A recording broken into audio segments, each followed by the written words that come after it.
اعوذ باللہ من الشیطان الرجیم بسم اللہ الرحمن الرحیم۔ صادقین ایجوکیشن سروسز کی جانب سے اردو جماعت نہم دہم سال برائے 2020-21 میں سیدہ راحت آبدی آپ سے مخاطب ہوں۔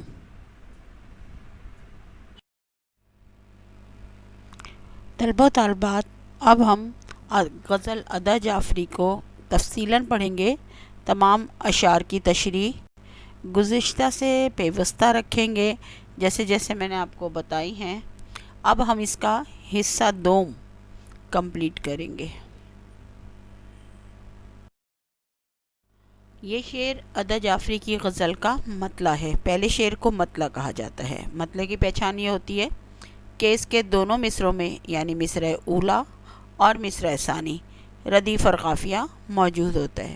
اس کا مصرع اولا ہے، ہونٹوں پہ کبھی ان کے میرا نام ہی آئے، ہونٹوں پہ کبھی ان کے میرا نام ہی آئے، آئے تو صحیح برسرے الزام ہی آئے۔ یعنی اس کی پہچان مطلع کی ہوتی ہے کہ اس کے مصرع اولا اور مصرع ثانی میں ردیف اور قافیہ موجود ہوتا ہے۔ جیسا کہ ابھی آپ پڑھ رہے ہیں اور میرے سے سن رہے ہیں، یہاں پہ نام اور الزام قافیے کے لیے استعمال ہوا ہے۔ دونوں ہم آواز لفظ ہیں اور قافیہ ہمیشہ ہم آواز ہوا کرتا ہے، اور جسے ردیف کہا جاتا ہے وہ مخصوص الفاظ ایک یا دو لفظوں کی تکرار ہوتی ہے۔ اس کے اندر دو لفظ ہیں ہی آئے، ہی آئے، یہ دونوں ردیف ہیں اور اس میں آپ دیکھ رہے ہیں انہی دونوں کی تکرار ہے۔ تو اس میں ادا جعفری صاحبہ فرما رہی ہیں ہونٹوں پہ کبھی ان کے میرا نام ہی آئے، یعنی یہ محبت کی انتہا ہے۔ اپنے محبوب مجازی کی بات کر رہی ہیں کہ میرا محبوب میرا نام تو لے، مجھے پکارے تو صحیح، کسی بھی طرح وہ مجھے پکارے گا تو لازم بات ہے میرا نام اس کے ہونٹوں پر آئے گا۔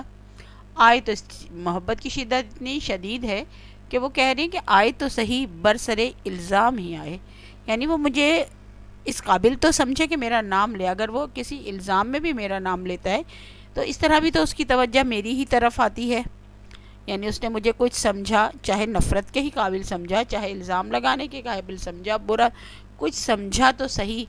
میں ان لوگوں میں سے تو نہیں رہوں گی جنہیں وہ کچھ سمجھتا ہی نہیں ہے، جن سے اس کا کوئی تعلق ہی نہیں ہے، یعنی نیگیٹیولی بھی ہے، منفی انداز میں بھی ہے، تو ایک تعلق ہے جو میرا اپنے محبوب سے بن جائے گا۔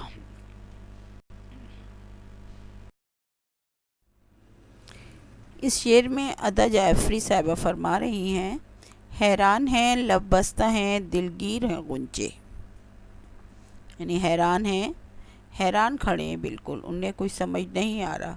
لب بستہ ہیں، ان کے لب بھی بند ہیں، بول نہیں رہے ہیں، مگر دلگیر ہیں، مگر غمگین ہیں غنچے۔ غنچہ کہتے ہیں پھول سے کلی بننے کی درمیانی حالت کو، کلی سے پھول بننے کی درمیان، پہلے چیز کلی ہے، تھوڑا تھوڑا کھلنا شروع ہوئی تو اب وہ غنچہ بن گئی، اور جب پوری کھل گئی تو اسے پھول کہا جاتا ہے۔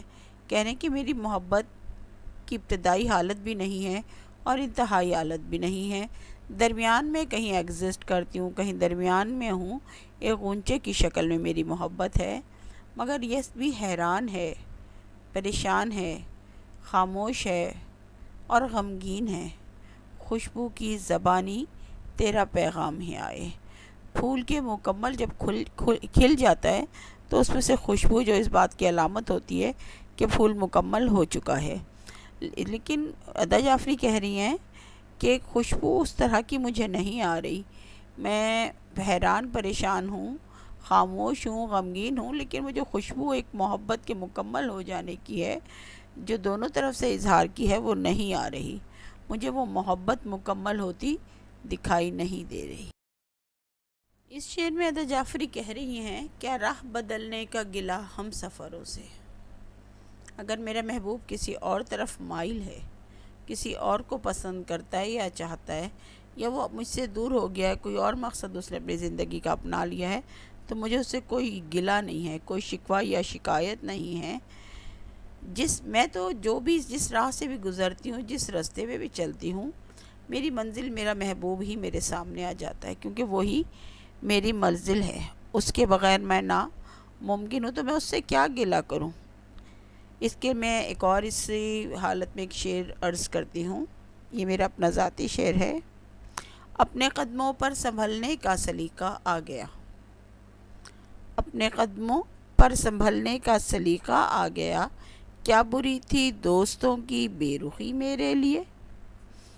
یعنی اگر میرے دوست مجھ سے رستہ بدل بھی گئے ہیں، مجھ سے انہوں نے میری مدد نہیں کی ہے، انہوں نے مجھے کسی طریقے سے بھی رکھا ہے، تو آج جو میں زندگی میں کامیاب ہوں یہ اسی وجہ سے ہوں۔ تو وہ یہی کہہ رہی ہیں کہ میری جو بھی منزل ہے مجھے وہی نظر آتی ہے، صرف وہی مجھے منزل نظر آتی ہے جہاں میرا محبوب ہوتا ہے، چاہے وہ میرا ساتھ دے یا نہ دے۔ اس شعر میں عدا جعفری صاحبہ فرما رہی، تھک ہار کے بیٹھے ہیں سرے کوئے تمنا، تھک ہار کے بیٹھے ہیں سرے کوئے تمنا، کام آئے تو پھر جذبہ ناکام ہی آئے۔ وہ کہہ رہے ہیں میں اپنے محبوب سے محبت کرتی ہوں اور میں تھک چکی ہوں، اس کو اپنی طرف مائل کرنے کے لیے، اپنے جذبات کے اظہار کے لیے اب میں تھک ہار کے بیٹھ گئی ہوں، میری خواہش، اپنی خواہش کو اپنے ساتھ لے کر، مگر میری خواہش پوری نہیں ہو رہی، کام آئے تو پھر جذبہ ناکام ہی آئے۔ اسی طرح وہ کہہ رہی ہیں کہ اگر مجھے پھر کسی چیز نے مدد دی، میری زندگی کو دوبارہ سے شروع کروایا، وہ تو میرے جذبات، وہ جو میرا جذبہ ناکام ہو گیا تھا، یعنی کیا بری تھی دوستوں کی بے رخی میرے لیے۔ تو میرے محبوب نے جب مجھ سے بے رخی اختیار کی تو وہ جو ناکامی کے جذبات تھے انہی نے مجھے کامیابی کا راستہ دکھایا، اور میں اس ناکامی کے جذبات کے ساتھ کامیابی کی طرف چل پڑی۔ یعنی جو راستہ میں نے اپنایا تھا وہ میرے محبوب سے ہی گزر کے، مگر اسی نے مجھے کامیابی کی طرف گامزن کر دیا۔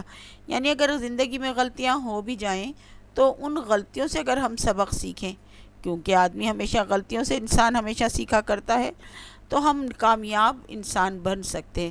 لیکن اگر انہی غلطیوں میں گھومتے پھرتے رہیں گے تو لازم بات ہے ہماری زندگی بیکار ہو جائے گی، کام آئے تو پھر جذبہ ناکام ہی آئے۔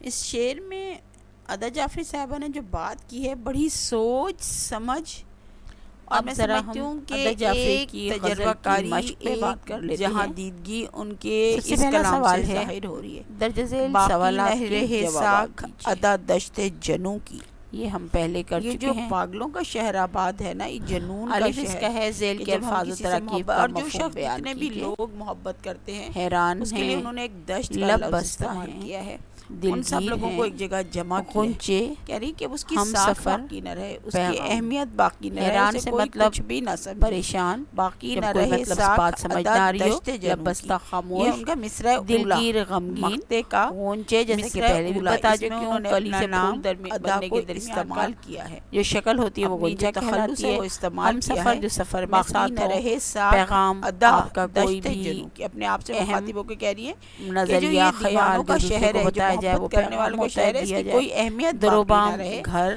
دل میں در و دیوار اگر بھی کہا جاتا اندیشہ ہے، انجام ہی آئے، اگر ہم اس کے شہرت، انجام کے بارے میں سوچ لیں دشت تو جنوں طلبہ و طالبات میری بات شاید آپ دیوانوں کا لوگوں کو شہر، کڑوی لگے یا بڑی لگے، ان اشعار کا مگر مطلب یہ بیان دیکھ کیجئے۔ لیجئے کہ ہونٹوں جو پہ کبھی ان محبتوں کے کے میرا سلسلے نام ہماری ہی آئے، نوجوان نے جس آئے تو محبت کو صحیح اپنا برسر مقصد الزام بنا ہی لیا آئے۔ ہمارے نوجوانوں کیا نے، راہ نوجوان بدلنے کا نسل نے، گلہ ہم وہ سفروں سے، محبت جس نہیں راہ ہے، سے چلے تیرے محبت اس در سے و ہٹ بام کے ہی آئے۔ چیز ہے، یہ ساری چیزیں محبت ہم قربانی پہلے ہے، اچھی طریقے سے محبت ایک جذبہ ہے جو وضاحت دوسروں کر کی چکے ہیں۔ بہتری کے لیے امید ہے کوشش آپ کو بہت اچھی طرح سرگرم سمجھ آ رہتا گئی ہے۔ ہوں گی۔ تو وہ کہہ بچوں رہی ہیں کہ یہ جو اپنا دشت بہت جنوں خیال آباد ہے اس رکھیے کی گا کوئی اور اہمیت نہ اپنے رہ ساتھ جائے اگر اپنے ہم گھر اس کے والوں کا خیال انجام کے رکھیں، بارے بالکل نہیں کتنے بھولیے گا، لڑکے کیونکہ لڑکیاں اپنا تباہ ہو خیال جاتے تو ہیں، جانور بھی بدنام رکھ ہو لیتے جاتے ہیں۔ ہیں، ہم اپنی انسان زندگیاں ہیں، اگر اشرف شادیاں ہو بھی المخلوقات جاتی ہیں، اپنے ایک ساتھ ہم سلسلے سے چل بھی وابستہ نکلتے ہیں تو لوگوں کا بدنامی خیال ان رکھنا کے بھی ساتھ ہمارے پر ہوتی ہے۔ تو وہ کہہ رہی ہیں اتنا ہی فرض کہ ہے باقی کہ نہ رہے جتنا ساکھ ہمارے پر عدا اپنا دشت فرض جنوں رکھنا، کی، دل اپنا میں خیال اگر رکھنا فرض اندیشہ ہے۔ ناکام اللہ ہی آپ کو آئے، خوش اور انجام آباد ہی آئے، یعنی رکھے۔ ہم وہ سوچ لیں راحت اگر کہ اس آبی کا کو آخر اجازت کیا ہے دیجیے۔ تو اللہ پھر یہ حافظ۔ ساری باتیں بے معنی معلوم ہونے لگیں گی۔